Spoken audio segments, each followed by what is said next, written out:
मैं हूं रविंद्र सोनी और आप देख रहे हैं श्रद्धा की रिवीजन का यूट्यूब चैनल है रविंद्र सर। ट्रिकी एमपीजीके एक ऐसी बुक जिसकी सहायता से मध्य प्रदेश के सामान्य ज्ञान को याद करना काफी आसान हो जाएगा। मात्र 10 से 15 दिनों के अंदर आप पूरा एमपीजीके आसानी से इस बुक के जरिए पढ़ सकते हैं। यह बुक मध्य प्रदेश की संभवतः पहली ऐसी बुक है जो विजुअलाइजेशन टेक्निक के आधार पर बनाई गई है, यानी एक विजुअल पिक्चर के जरिए आप मध्य प्रदेश के सामान्य ज्ञान को आसानी से याद रख सकते हैं। आज हम इसी बुक से एक टॉपिक ले रहे हैं जिसे हम आपको बताएंगे कैसे आसानी से याद किया जा सकता है। आज का हमारा टॉपिक है मध्य प्रदेश की प्रमुख फसलें। मौसम के आधार पर मध्य प्रदेश की प्रमुख फसलें कौन कौन सी हैं और उन्हें किस प्रकार याद किया जाता है हम देखते हैं। तो चलिए आज का हमारा वीडियो स्टार्ट करते हैं। मुख्य रूप से जो फसलें होती हैं उन्हें हम 3 कैटेगरी में डिवाइड करते हैं। एक है रबी की फसल, एक खरीफ और एक और होती है जायद की फसल। इसके अलावा अन्य आधार पर हम बागवानी फसलें क्या होती हैं, नकदी फसलें किसे कहते हैं या व्यापारिक फसलें किसे कहा जाता है, इसे अलग अलग प्रकारों में भी बांटा जा सकता है फसलों को।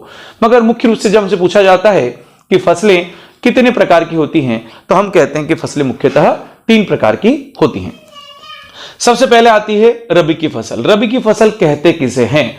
रबी और खरीफ ये दोनों ही जो वर्ड हैं ये अरबी भाषा से लिए गए हैं और रबी का अर्थ और खरीफ का जो अर्थ होता है वो होता क्या है मैं आपको थोड़ा सा बता देता हूं। रबी की फसलें ऐसी फसलों को कहा जाता है जो ठंड के प्रारंभ में बोई जाती हैं और खरीफ की फसलें ऐसी फसलें होती हैं जो वर्षा ऋतु के प्रारंभ में बोई जाती हैं। ठीक है, तो रबी को ठंड ज्यादा लगती है और शरीफ लोग बरसात में निकलते नहीं है। ये 2 बातें याद रख लो, इससे आपको पता लग जाएगा कौन से महीने में कौन सी फसल बोई जाती है। तो रबी को ठंड यानी ठंड के प्रारंभ में बोई जाने वाली फसलें होती है रबी की और वर्षा ऋतु के प्रारंभ में बोई जाने वाली फसलें होती है खरीफ की फसलें। ठीक है, जायद की फसलें कौन सी होती हैं? तो जायद की फसलें ऐसी फसलों को कहा जाता है जो वर्ष भर कृत्रिम सिंचाई के माध्यम से बोई जाती हैं। और जायद की फसलों को हम पुनः 2 कैटेगरी में बांट सकते हैं, जायद रबी और जायद खरीफ। ठीक है, ये कृत्रिम सिंचाई के माध्यम से पूरे वर्ष भर उगाई जाती हैं। जैसे मक्का हुआ, सब्जियां पूरे साल भर उगाई जाती हैं, तरबूज है, खरबूजा है, ककड़ी है, खीरा ककड़ी है, ये सारी जो फसलें होती हैं इन्हें हम जायद की फसलें कहते हैं। ठीक है, तो चलिए रबी की फसलों में कौन कौन सी फसलें और आती हैं उन्हें कैसे याद किया जाएगा देखते हैं। रबी की फसलों में गेहूं की फसल को भी शामिल किया जाता है, जौ है, चना है, मटर, सरसों, आलू, राई, ये सभी रबी की फसलों के अंतर्गत आती हैं। ठीक है, अब इसे याद कैसे करेंगे? तो रबी से आप बना लो रवि। रवि कोई लड़का है जो सरसों के तेल में राई का छोंक डाल रहा है और मटर आलू और चने की सब्जी बना रहा है। सरसों के तेल में राई का छोंक लगा करके मटर, आलू और सरसों, ठीक है, मटर, आलू और चना इसकी सब्जी बना रहा है जो गेहूं और जौ की रोटी के साथ खाएगा। ठीक है, तो गेहूं और जौ की रोटी हो गई और सरसों का तेल, राई का छोंक, उसमें आलू, मटर और चना। ठीक है, तो ये सब्जी हो गई और रोटी हो गई। इससे पता लग जाएगा कि रबी की फसलें कौन कौन सी होती हैं। ठीक, खरीफ की फसलें जो हैं उन्हें आप अगर सभी फसलों को अगर मिक्सअप नहीं करना चाहते तो आप जायद की फसलें पहले याद कर लें। जायद से आप जावेद कर ले कि जावेद को लड़का है जो मक्के की रोटी, झूठी दाल और सब्जी के साथ नहीं खाता है। जावेद को लड़का है जो मक्के की रोटी, झूठी दाल और सब्जी के साथ नहीं खाता है। ठीक, और साथ में वो तरबूजा है, ककड़ी है, खीरा ये खा लेता है। तो इससे हमें पता लग जाएगा कि जायद की फसलें कौन कौन सी होती हैं।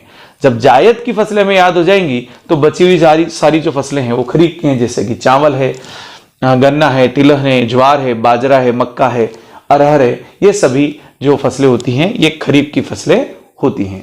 धान यानी कि चावल में भारत विश्व का दूसरे नंबर का ऐसा देश है जो चावल उत्पादन करता है।